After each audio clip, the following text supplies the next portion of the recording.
Dear students, Assalamu alaikum. I am Moin Ahmed. I am tax practitioner and also teaching ICAP students CFAP 5 and CAF 2. मैंने recently आप लोगों से एक question पूछा था about super tax. Super tax मैंने आपसे पूछा था कि रिसेंटली गवर्नमेंट ने सुपर टैक्स अनाउंस इम्पोज किया है और ये किन सेक्टर्स, बिजनेस सेक्टर्स के ऊपर इम्पोज किया है। तो इसका आंसर था बेसिकली अगर आप देखें तो इन सेक्टर्स के ऊपर इम्पोज किया है यहाँ पे, जिनमें शामिल हैं आपकी airlines, automobiles, beverages, cement, chemicals, cigarette and tobacco, fertiliser, iron and steel, LNG terminals, oil marketing, oil refining, petroleum and gas exploration and production, pharmaceuticals, sugar and textile.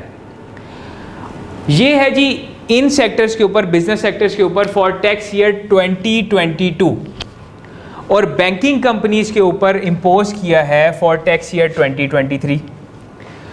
अच्छा, यहाँ पे ना मैंने एक टेक्निकल क्वेश्चन कमेंट सेक्शन में दिया था जिसमें मैंने ये पूछा कि जी एक पर्सन है, एक इंडिविजुअल मिस्टर इमरान, और वो इस बेवरेजेस सेक्टर से 280 मिलियन जो है उन्होंने अपनी इनकम अर्न की अकॉर्डिंग टू सेक्शन 4C, और उसके साथ एक बिस्किट्स का बिजनेस था और बिस्किट्स के बिजनेस से उनकी इनकम थी 50 मिलियन। तो क्या उन पे 10% सुपर टैक्स लगेगा? अच्छा, पहले थोड़ी सी इस प्रोविजन को समझ लेते हैं कि ये प्रोविजन है क्या। बेसिकली ये प्रोविजन ये कहती है कि अगर कोई पर्सन क्या होता है जी? पर्सन आपका होता है इंडिविजुअल, AOP और कंपनी। अगर कोई पर्सन टैक्स ईयर 2022 के अंदर उसकी इनकम 300 मिलियन से एक्सीड कर जाए और वो इन सेक्टर्स में ऑपरेट कर रहा हो तो वो सुपर टैक्स देगा 10%। तो अब यहाँ पे कंफ्यूजन क्रिएट हुई कि भाई ये तो बेवरेजेस से 280 बिलियन जो है वो इसकी इनकम आ रही है और बिस्किट से 50 मिलियन आ रही है, तो क्या इस पे 10% लगना चाहिए सुपर टैक्स के? नहीं।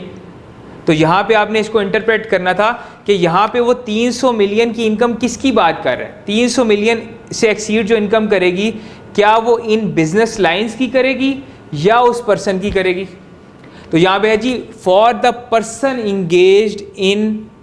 इंगेज पार्टली होली और पार्टली इन दीज बिजनेसेस, और उस पर्सन की इनकम 300 मिलियन से बढ़ जाए। तो इस क्वेश्चन के अंदर अगर देखा जाए तो वो 280 मिलियन बेवरेजेस से अर्न कर रहा है और साथ में उसकी इनकम 330 मिलियन बन गई, यानी 300 मिलियन से एक्सीड कर गई, तो उसके ऊपर सुपर टैक्स इम्पोज होगा। तो बेसिकली इसका जो पहला पार्ट था वो आपके जनरल नॉलेज के बारे में था कि किन बिजनेस सेक्टर्स के ऊपर सुपर टैक्स लगाया गया है, और सेकंड जो है वो लॉ की इंटरप्रिटेशन और उसकी एप्लीकेशन के बारे में था। और स्पेशली ये क्वेश्चन था मेरा CFAP स्टूडेंट्स और प्रोफेशनल्स के लिए। हाँ, लेकिन यहाँ पे एक कन्फ्यूजन ज़रूर है, जिस तरह हमने यहाँ पे कन्फ्यूजन की कि ये इनकम भाई पर्सन की होगी या इन बिजनेस सेक्टर्स की होगी, तो इस पे FBR की क्लैरिफिकेशन रिक्वायर्ड है। और मे बी इन फ्यूचर, क्योंकि अभी ये इनेक्टमेंट आई है, तो मे बी इन फ्यूचर यहाँ ये चीज़ डिस्प्यूट में और आगे अपील्स में भी कॉन्टेस्ट की जाए। Thank you so much. अल्लाह हाफिज़।